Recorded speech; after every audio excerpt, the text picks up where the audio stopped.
Hukum wonten ing jagat menika wonten werni-werni.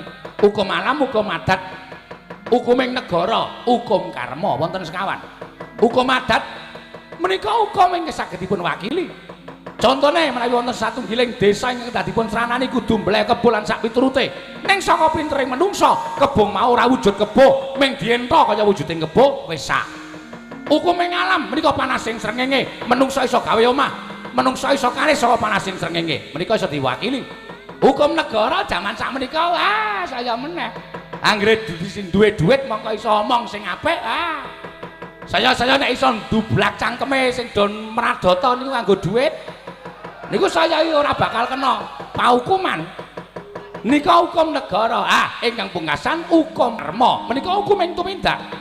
Sapa sing nandur bakal ngunduh, sapa sing nyilih bakal ngulihake. Sapa sing bibiti oleh ngriku wayuning bakal sirna.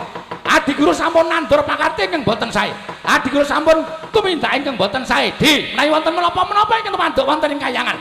Sampun ngantos sambat kula, kadewatan kula caosaken kula ora dadi dewa ora apa-apa. Kula tak medhon wonten jagat Kadi Prawesi.